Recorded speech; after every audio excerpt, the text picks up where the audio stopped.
வணக்கம். நான் உங்கள் Aadhira. Welcome to Aadhira audio books. ராதையை கண்டு கொண்ட கண்ணன் சீசன் 3 சாப்டர் 38 என்ன நடந்ததுன்னு பார்க்கலாமா? உதட்டில் என்ன ஒரு அழகான புன்னகை, அவளது முகத்தில் என்ன ஒரு மலர்ச்சி. இதுதான் ராதிஷா. அவனுக்கு அவள், அவனுடைய திஷா என்றுமே. உனக்கு ஏன் கியாஷை அவ்வளவு பிடித்திருக்கிறது? என்ன காரணம் எனக் கேட்டான் கவின். அவனை பொறுத்தவரை ராதிஷாவிற்கு கியாஷ் என்பவன் வேறு, கவின் யாதவ் என்பவன் வேறு. அப்படி இருக்கும் பொழுது அவள் மனதில் கியாஷை பற்றிய உண்மையான கருத்தை அவனிடம் பகிர்ந்து கொள்வாள் என்று எதிர்பார்த்தான். அவள் மனதில் கியாஷ் எங்கே இருக்கிறான் என்று தெரிந்து கொள்ள ஆவலாக இருந்தான் கவின். என்னுடைய கியாஷ் எல்லா விஷயத்திலும் பர்ஃபெக்ட் ஜென்டில்மேன் என்று சொல்ல தோன்றியது ராதிஷாவிற்கு. ஆனால் கியாஷ் அவனது முகமுடியான கவின் யாதவ் வர்மாவை இன்னும் கழட்டி வைக்கவில்லையே. பின்பு அவள் மட்டும் எப்படி உண்மையை சொல்வாள்? என்னுடைய கியாஷ் எல்லா விதத்திலும் மிகவும் நல்லவர்தான். ஆனால் அவர் என்னை நேசிக்கவில்லையோ என்று சில சமயங்களில் எனக்கு தோன்றும் என்றாள் ராதிஷா. அவன் அவளை உயிரினும் மேலாக நேசிக்கிறான். எப்படி இந்த பெண்ணின் மனதில் இப்படி ஒரு மாற்று கருத்து தோன்றியது என்று அவனுக்கு புரியவில்லை. அவனையும் மீறி அது எப்படி இருக்க முடியும்? அவன் எப்படி உன்னை நேசிக்காமல் இருக்க முடியும் என கேட்டான் கியாஷ்.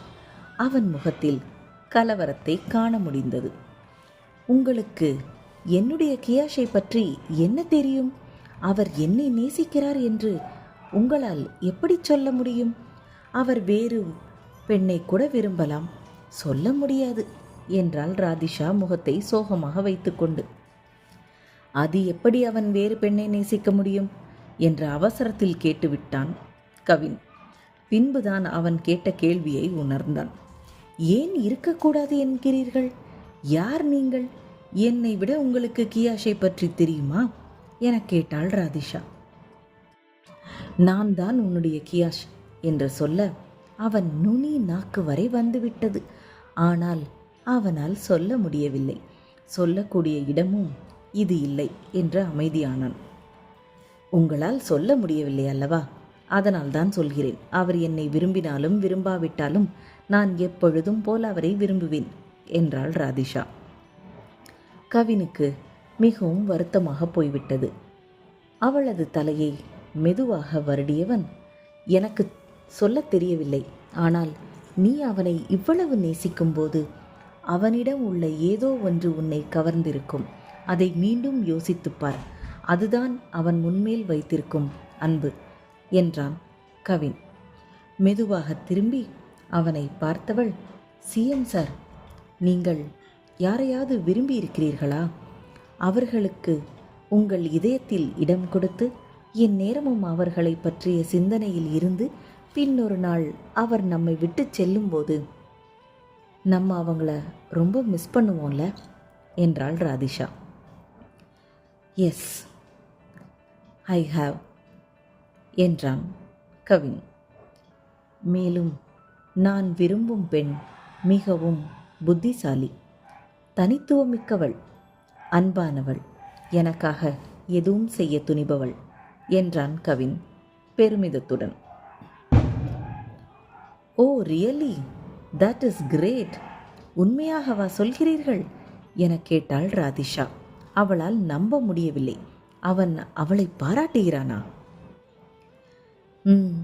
என்றான் கியாஷ். அதுவரை அவள் அருகில் நின்றிருந்த அவன் அவளுக்கு எதிரில் வந்து நேருக்கு நேராக அவளை பார்த்தான். அவளது முகத்தில் விழுந்திருந்த முடியை மெதுவாக காதோரம் தள்ளி வைத்தான். அவள் வளர்வதை பார்த்து நானும் வளர்ந்தேன். தற்சமயம் நடந்த சில விஷயங்களால் நான் அவளை இப்போது புதுவிதமான சூழ்நிலையில் சந்திக்க நேர்ந்தது. அவளுடைய செயல்கள் அனைத்தும் என் எதிர்பார்ப்புகளுக்கும் உணர்வுகளுக்கும் அப்பாற்பட்டதாக இருக்கிறது என்றான் கவின். அப்படியென்றால் அவளுடைய இந்த பரிமாற்றம் உங்களுக்கு பிடித்திருக்கிறதா என கேட்டாள் ராதிஷா. அவள் மனதில் 1000 கேள்விகள் இருந்தது.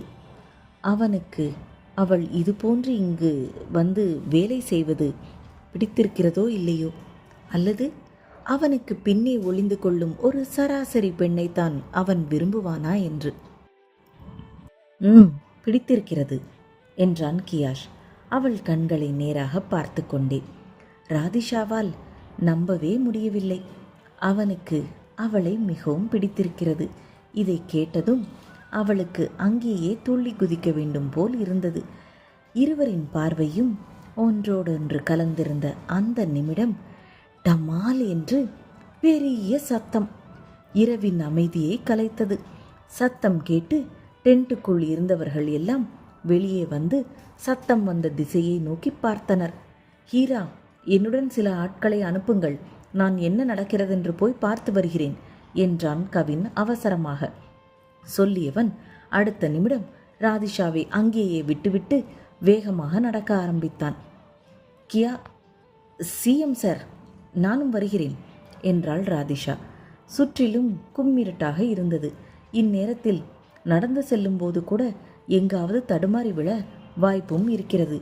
ஏனோ அவளுக்கு கவினை தனியாக அனுப்ப மனமில்லாமல் அவனுடனேயே இருக்க விரும்பினாள். ஆனால் கவினோ நோ வே என்று மறுத்துவிட்டான். எனக்கு உங்களுடன் தான் வர வேண்டும். நீங்கள் தானே என்னை உங்கள் கண்ணெதிரில் இல்லாமல் எங்கும் போகக்கூடாது என்று சொன்னீர்கள். இப்போது ஏன் என்னை உங்களுடன் வரக்கூடாது என்று மறுக்கிறீர்கள் என்றாள் ராதிஷா. சொல்லிய அதே வேகத்தில் அவன் கைகளை பிடித்து கொண்டாள்.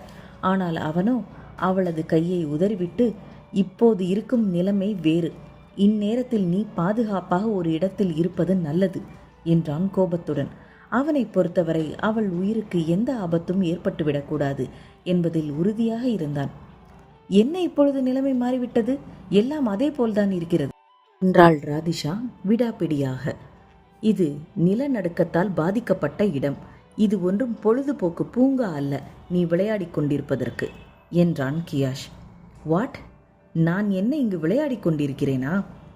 அவளை பற்றி மற்றவர்கள் என்னவென்றால் பேசிவிட்டு போகட்டும். ஆனால் கியாஷ் எப்படி அவளை பற்றி இப்படி பேசலாம்? அவளுக்கு கோபம் கொந்தளித்தது. இவ்வளவு கஷ்டப்பட்டு அவனுக்காகத்தானே இங்கு வந்தாள். இன்று கூட அந்த மருத்துவ பொருட்களை எடுத்துக்கொண்டு சென்றபோது குண்டும் குழியுமாக உடைந்திருந்த அந்த சாலையில் எத்தனை முறை கீழே விழுந்து எழுந்திருப்பாள். அவளது 2 முட்டிகளும் பெயர்ந்து ரத்தம் வரத் தொடங்கியது. அந்த வலியிலும் அவள் மக்களுக்கு தன்னாலான உதவிகளை செய்து கொண்டுதான் இருந்தாள். எப்படி அவனால் இப்படி பேச முடிந்தது? சற்று நேரம் முன்பு கூட அவளை பற்றி புத்திசாலி, தனித்துவமிக்கவள், அன்பானவள் என்று சொன்னானே. அடுத்த நிமிடம் அவனால் எப்படி இப்படியெல்லாம் பேச முடிகிறது? நான் என்ன இங்கு விளையாடவா வந்தேன்? அவனுக்காக தானே வந்தேன். அவனுடன் இருப்பதற்காகத்தானே வந்தேன். ஓகே, நானும் எதை பற்றியும் கவலை கொள்ளவில்லை என்று அவன் முகத்தில் அடித்தாற்போல் சொல்லிவிட்டு திரும்பி நடக்கலானாள் ராதிஷா. அவளது உணர்வுகளுக்கு மதிப்பு கொடுக்காதவனை பற்றி அவள் ஏன் கவலைப்பட வேண்டும் என்று கோபத்தில் சென்று அமர்ந்தாள்.